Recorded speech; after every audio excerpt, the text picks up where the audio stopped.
அவர் இறங்கிடும் நேரமே. எலியாவின் தேவனே அவர் இறங்கிடும் நேரமே. அசைவாடும் அனலாக்கும் எங்கள் அக்கினி ஜுவாலையே. அசைவாடும் அனலாக்கும் எங்கள் அக்கினி ஜுவாலையே. எலியாவின் தேவனே அவர் இறங்கிடும் நேரமே. கர்த்தருடைய நாமம் மகிமைப்படுவதாக. ஆண்டவரும் அருமை இரட்சகருமாகிய இயேசுவின் நாமத்தினாலே இந்த புதிய நாளுக்காக தேவனை ஸ்தோத்தரிக்கிறேன். நாம் கண்களை மூடி ஜெபம் பண்ணுவோம். பரிசுத்தம் கிருபை நிறைந்த நல்ல தகப்பனே, எங்களோடு கூட பேசுங்கப்பா. இயேசுவின் நாமத்தின் பிதாவே ஆமென். எடுத்து வாசிப்போம். யோவேல் 2ஆம் அதிகாரம் அதில் 13ஆம் வசனத்தையும் 14ஆம் வசனத்தையும் வாசிப்போம்.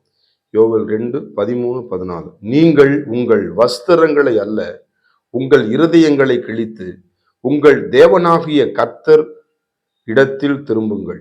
அவர் இரக்கமும் மனதுருக்கமும் நீடிய சாந்தமும் மிகுந்த கிருபையும் உள்ளவர். அவர் தீங்குக்கு மனஸ்தாபப்படுகிறவராய் இருக்கிறார். ஒருவேளை அவர் திரும்பி மனஸ்தாபப்பட்டு உங்கள் தேவனாகிய கர்த்தருக்கு போஜன பலிகளையும் பான பலிகளையும் செலுத்துவதற்கான ஆசுவாதத்தை தந்தருள்வார். கர்த்தருக்கு மகிமை உண்டாவதாக. இந்த இடத்துல சொல்லப்படும் நீங்கள் திரும்புங்கள் என்று எழுதப்பட்டிருக்கு. அரணுக்கு என்ன பண்ணுங்க? திரும்புங்க. தேவனிடத்துல திரும்புங்க. இன்னைக்கு இந்த உலகத்தை திசை திருப்பி எத்தனையோ குடும்பங்களை திசை திருப்பி நரகத்துக்கு நேராகவும் பாவத்துக்கு நேராகவும் அநியாயத்துக்கு நேராகவும் அக்கிரமத்துக்கு நேராகவும் வஞ்சனைக்கு நேராகவும் அநீதிக்கு நேரம் நடத்தி கொண்டிருக்கிற சத்துரு. ஆனால் ஆண்டவர் சொல்லாரு, நீங்க என் பக்கம் திரும்புங்க. உன் இருதயத்தை என்ன பண்ணுங்க? தேவையில்லாத உன் இருதயத்தை கிழித்து என்ன பண்ணுங்க? அந்த இருதயத்தை என்ன கொடுத்து கொடுக்க இருதய என்கிட்ட கொடுங்கிறார். இங்கே எழுதப்பட்டிருக்கு பாருங்க. அவங்களுக்கு இருதயத்தை கிழித்து உங்க தேவனாயிடத்தில் என்ன பண்ணுங்க? வஸ்திரத்தை அல்ல. இப்ப வெளித்தோற்றத்தை பார்த்து ஆண்டவர் எடை போடுற கிடையாதுங்க. சில பேர் வெளித்தோற்றத்தை வச்சு என்ன பண்ணுவாங்க? எடை போடுவாங்க.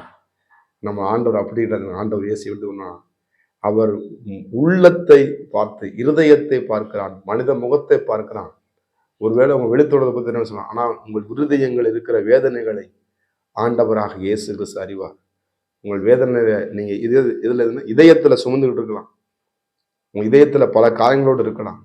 ஆண்டவர் சொல்றார், அந்த இருதயத்தை பார்க்கிற தேவன் இன்னைக்கு சொல்றார், என் பக்கம் அந்த இருதயத்தை என்ன பண்ணுங்க? சுத்த இருதயம் உள்ளவர்கள் அவர் என்ன பண்ணுவாங்கன்னா தேவனை தரிசிப்பார்கள் என்று மத்திய சுவிசேஷம் 5ஆம் நாம் வாசிக்கிறோம். அப்ப அந்த இருதயம் சுத்தமாக்கும் பொழுது, அந்த இதயம் பக்குவப்படும் பொழுது, அந்த இருதயம் தேவனிடத்திலே சாயும் பொழுது, சங்கீதக்காரன் தாவீது எப்படி சொல்றான்? தேவனுடைய வார்த்தையின் இருதயத்திலே வைத்தேன் என்று எழுதப்பட்டது. ஆனா அந்த இருதயத்துல தேவையில்லாதெல்லாம் போட்டு என்ன பண்றான்? நிரப்பி என்ன பண்றான்? அது இடம் கொடுத்து அது இருளடைந்து, அவங்க இருதயம் இருளடைந்து போயிடுச்சு என்று சொல்றாங்க. அப்ப தேவனை குறித்ததான அவங்களுக்கு பயம் இல்லாம போகும். ஜெபத்து குறித்ததான எண்ணம் இல்லாம போகும். வேத வாசிக்க படிப்பு என்ன பண்ண அதை ஒரு பொருட்டா என்ன பண்ணான்? வாசிக்கலாம், எனக்கு ஒரு நாளைக்கு வாசிக்கலாம், எனக்கு ஒரு நாளைக்கு ஜெபம் பண்ணலாம், எனக்கு ஒரு நாளைக்கு அப்படி என்ன பண்ணுவாங்க? அவங்களுடைய மைண்ட் என்ன பண்ணும்? அந்த இருதயம் இருளடைந்தும் இருமாப்படைந்து என்ன பண்ணும்? ஆனா ஆண்டவர் சொல்றாரு, அந்த இருதயத்தை உன் வாழ்க்கையை என்ன பண்ணு? என் பக்கம் திருப்பு. உன் வஸ்திரத்தை அல்ல, உன் இருதயத்தை என்ன பண்ணுங்க? ஆண்டவர் சொல்றாரு, என் பக்கம் திரும்ப மகளே, நான் உன்னை பலப்படுத்தும் விரும்புவேன். நம்மள மனசாம இறக்கும் மனதுருக்கம் உள்ள தேவன். எவ்வளவு நல்ல தேவன் பாருங்க. நம்மளால எவ்வளவு அன்பாக இருக்கிற தேவன். அவர் சொல்றாரு, நான் உன்னை ஆஸ்வதிக்கிறேன், என் பக்கம் திரும்ப நிச்சயமா என்ன பண்ண? எனக்கு பலிகளை செலுத்து. ஏன்னா தன்னுடைய மகிமையை ஒருவனுக்கும் கொடை என்று சொன்ன ஆண்டவர் வானத்தையும் பூமியையும் சமுத்திரங்களையும் உண்டாக்கின தேவனுக்கு நாம் என்ன பண்ணோம்? மகிமைகளை செலுத்தணும். அவரை கணத்து செலுத்தணும். அவரை நம்ம தொழுதுக்கிறோம். அவர் தமக்காக நம்மளாரு எல்லாவற்றையும் உண்டாக்கினார். நமக்காக அவருக்காக எல்லாம் உண்டாக்கினார். நம்ம யாருக்கு சொந்தம்? தேவனுக்கு சொந்தம். இந்த உலகத்துல ஒட்டுமொத்த எல்லாமே யாருக்கு சொந்தமா? தேவனுக்கு சொந்தமா. நீங்க தேவனுக்கு சொந்தமான பிள்ளைங்க.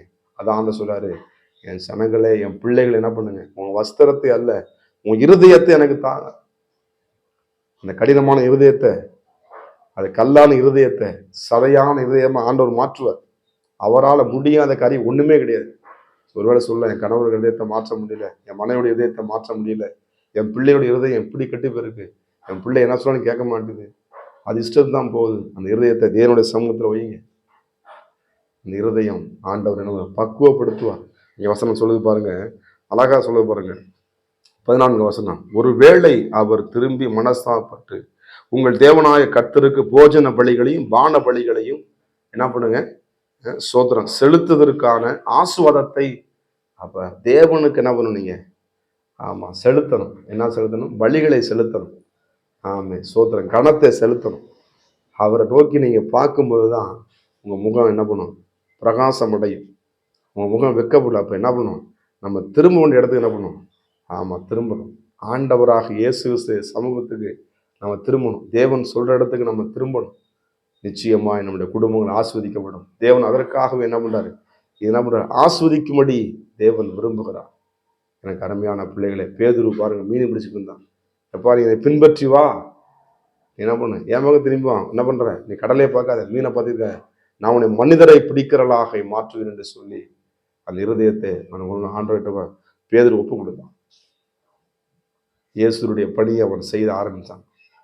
அவருடைய குடும்பத்தை ஆண்டவர் தலைத்தோங்க பண்ணினான், ஆஸ்வதித்தார். தேவனுக்காக வைராக்கியமாக வாழ்ந்தான். ஆனால் என் பக்கம் என்ன பண்ணுங்க? திரும்புங்க. உங்கள் வாழ்க்கை என்ன பண்ணி நம்ம திருப்புங்க. எதுக்கு நம்ம திருப்பி என்ன பண்ணுறோம்? தேவையில்லாத காரியத்தில் மாற்றிக்கொள்கிறோம். இந்த புதிய நாளிலே கூட நாம் அவருடைய வார்த்தைகளை கேட்ப நம்மளுடைய சமூகத்தை நோக்கி பார்க்க நம்ம திரும்புவோம். இந்த போஜன பலியில் தேவனுக்கு நம்ம செலுத்துவோம். கர்த்தர் நிச்சயமாய் நம்மளை ஆஸ்வதிக்க அவர் போதுமானவர் இருக்கிறார். நன்மை கிருபை நம்மளை தொடரும். பரிசுத்தம் கிருபை என்ற நல்ல தகப்பனை நம்முடைய பிள்ளைகளை ஆஸ்வதித்தல் பலப்படுத்துங்க. இருதயத்தை பரிசுத்தப்படுத்துவதற்கு நன்றி ஆண்டவரே, இயேசுவின் நாமத்தின் பிதாவே, ஆமென். God bless you. கர்த்தர் உங்களை ஆஸ்வதிப்பாராக. நான் ஒருவன் மாத்திரம் நீந்திருக்க பாகாலின் படைகளை எதிர்த்திடுவேன். நான் ஜெபிக்க ஜெபிக்க அவர் தலையசைப்பார். ஜெபிக்க ஜெபிக்க அவர் தலையசைப்பார். நெருப்பாய் இறங்கிடுவார் என் தெய்வம், நெருப்பாய் இறங்கிடுவார். ஆவியே, ஆவியே, அசைவாடும் அனலாக்கும் எங்கள் அக்கினி ஜுவாலையே. அசைவாடும் அனலாக்கும் எங்கள் அக்கினி ஜுவாலையே.